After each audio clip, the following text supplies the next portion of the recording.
What's the possibility of an extension for the Mountain West Pac-12 scheduling agreement?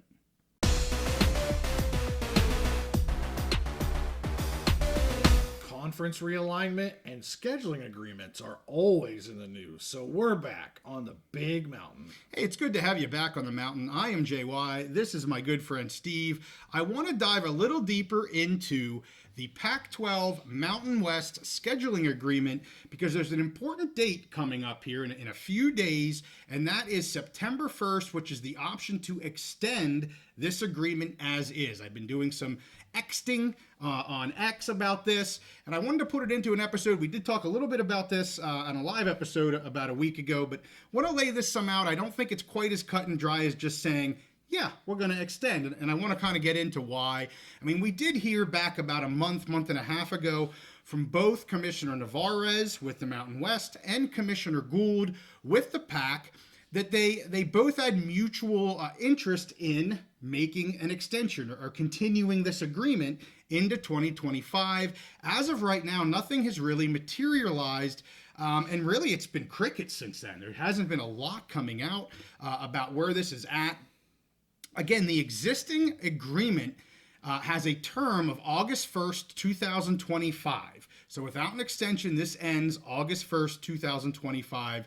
Like I said, there's an option to extend this agreement if both parties were to agree in writing by September 1st of this year. Again, that's only a few days away.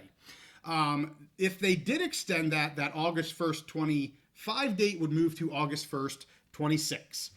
Remember, June 30, 2026 is a very important date for the PAC because that is the date that the conference must exist in order for Washington State and Oregon State to retain all of the conference assets and not have to split them up equally with the former schools. So one would think they're going to make the PAC exist through this June 30, 2026 date. They don't want to be sharing any assets.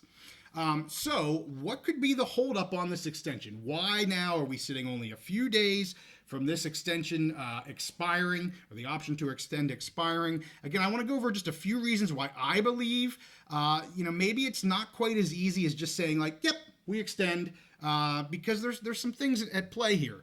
I do think both parties will have some sort of a new agreement for 2025. It's just not exactly the same as what they did for 24. So let's first talk about the PAC.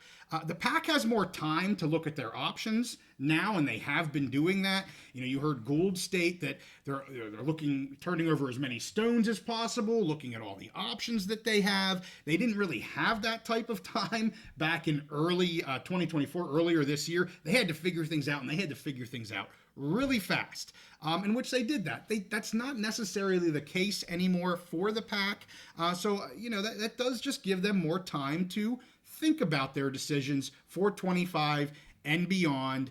And like I said, they didn't have any time when they agreed to this specific agreement. That could be one reason why the PAC's thinking, for some reason, they don't want to agree to it as is, maybe because there's other options that they have, or maybe they can play harder ball with this agreement because they've got a little more time on their hands. So that's from the PAC side.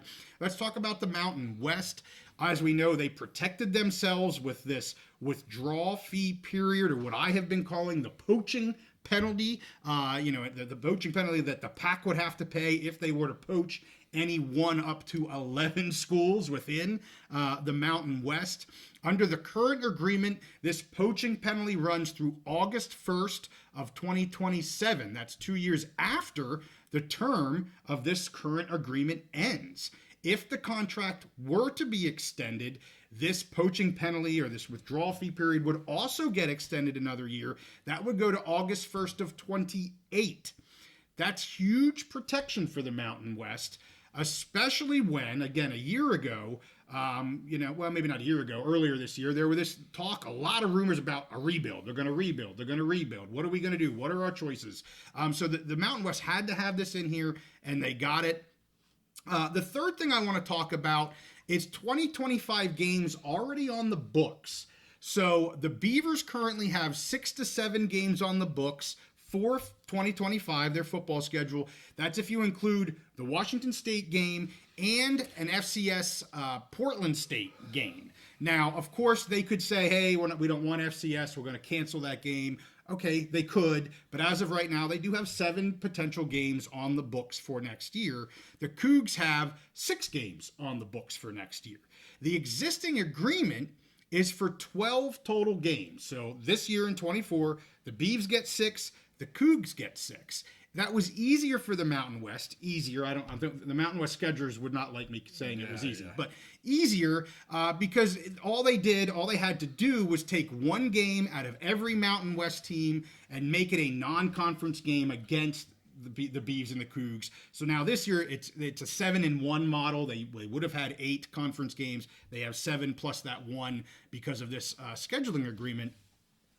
And that really probably couldn't be the same in 25 if the Beavs are going to stay with the Washington State game and the Portland State game. Maybe they would want 8, or I'm sorry, they would want 13, which some schools do 13. A lot of them don't.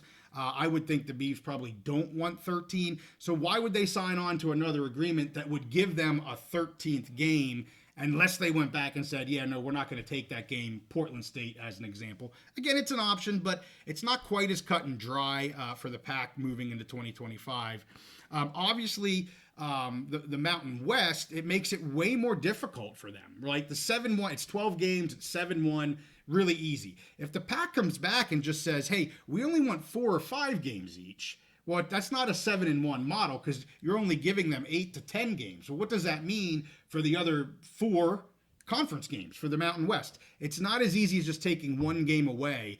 And I will just say the agreement states that if it was extended into 2025, it's basically the same schedule that they have now. The only thing that changes is the home and away. Right. So like the Beavs, and I don't remember the exact split of 6 and 6, but the 6 team the Beavs play in 24 are the same 6 teams they would play in 25. They're just flip-flopping the home and the away. If they don't want 6 and 6, they can't do that. So just some issues here with how the 24 schedule worked out versus what an extension would actually look like. The fourth issue here, and I'm going to talk about the Mountain West a little bit here. You know, they might be asking for a larger commitment for a second year. Yes, the original agreement, as I said, it has the possibility for this extension, but both parties have to agree to it. So it's not like the Pac's like, yeah, we're going to pick it up, and the Mountain West has to take it. If there's anything in the agreement the Mountain West doesn't like, they just say, hey, we don't want to extend it. We want to renegotiate it, which I think is more likely what could be occurring right now. And so after some time, I mean, maybe they're looking at, the compensation of what was in here. Because if you look at the original agreement, you got to remember basketball was actually a part of it.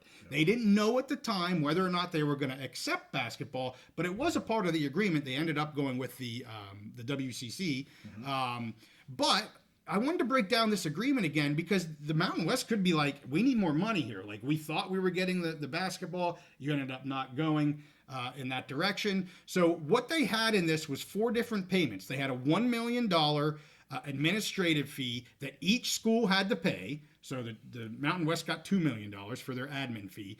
There was a general participation fee of $3 million in total from the Pac. And then for every game that the Pac plays the Mountain West, there's another $1.5 million participation fee. And then the basketball participation fee was going to be another $1 million. So everybody knows about this 1.5 that's thrown around a lot. I think people do forget there's another $5 million that the Mountain West got out of this from an admin fee and a participation fee. I would guess the admin fee was to help reimburse kind of redoing the schedules and all of that kind of stuff. And remember, the 25 schedule was supposed to be the exact same schedule. So if they need to change schedules, if I'm the Mountain West, I'm going, you got to pay me more admin fee because now we got to figure all this out again. So again, that may be an issue where the Mountain West is looking for more financial incentive in order to continue this. I don't know that to be a fact. So the only other thing here, Steve, is I personally think there could be another issue in terms of just timing of all of this. So, we talked about the poaching penalty. I get that.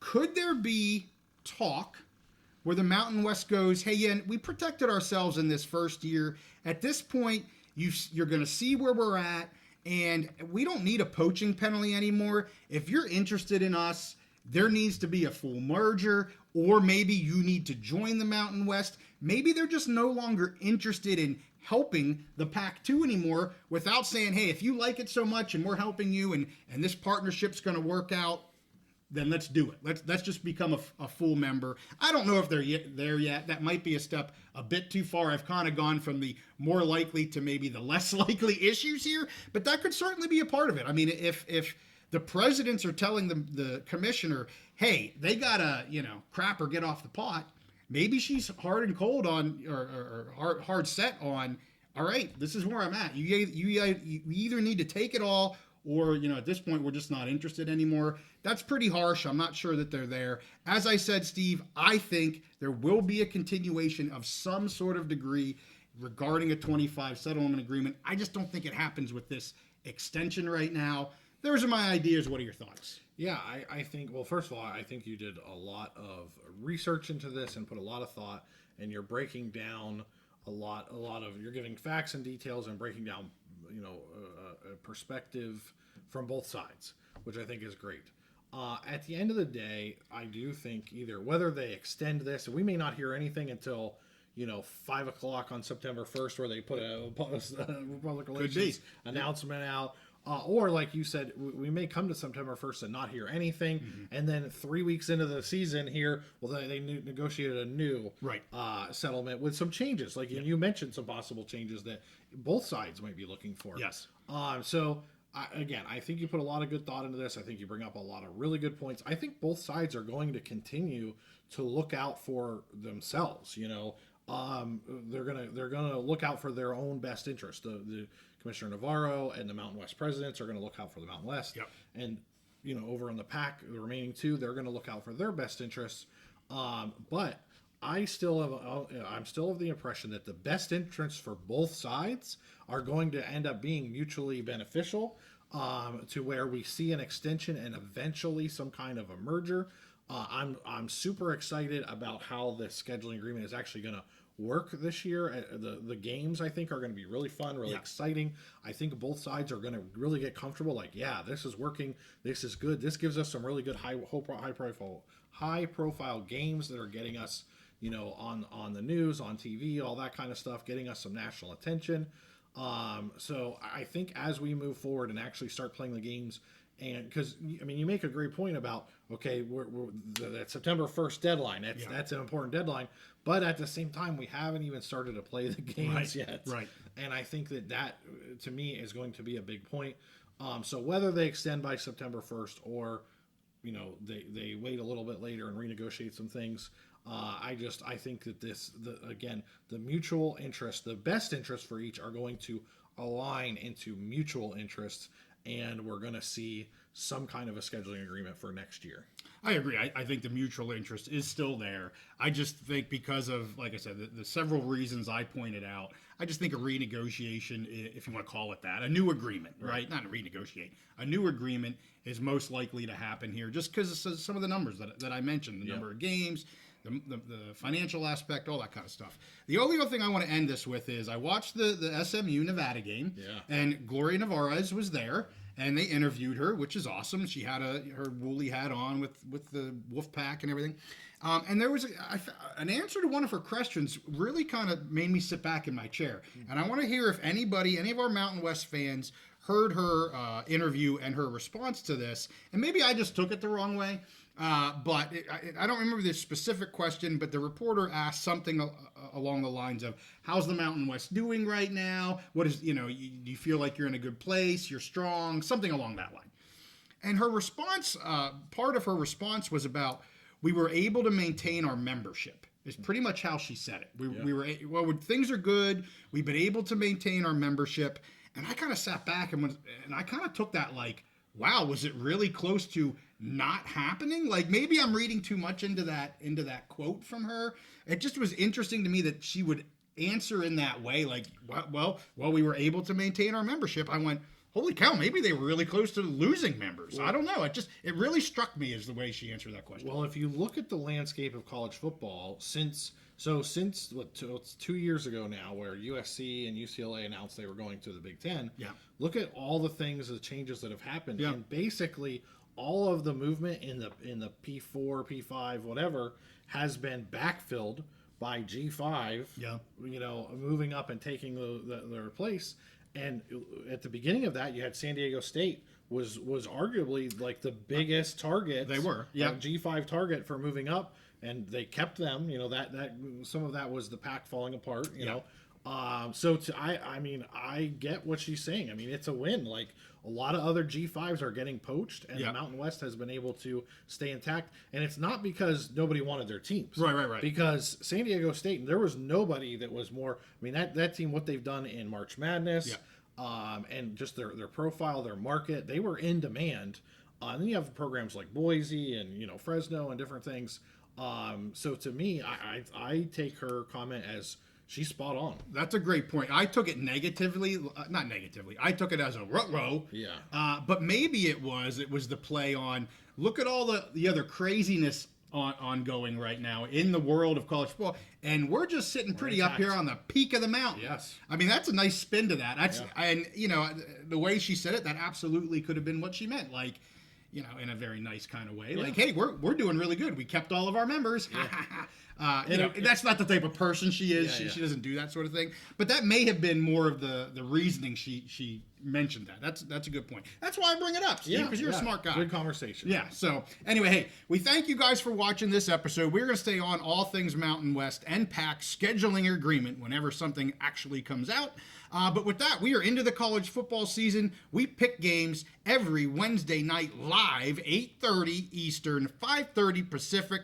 Tons of games to pick this week because we're all out of conference. I know I've got, 12. Well, I got more than 12 because I'm doing some out of confies. I got like 14 picks. You got like 19 or 20 picks. 19. Going to be an awesome pick episode this Wednesday evening, 8:30 Eastern, 5:30 Pacific. We'd love to have you on. Make sure you give this one a like. Subscribe if you like our content. We'll see you next time on the Big Mountain.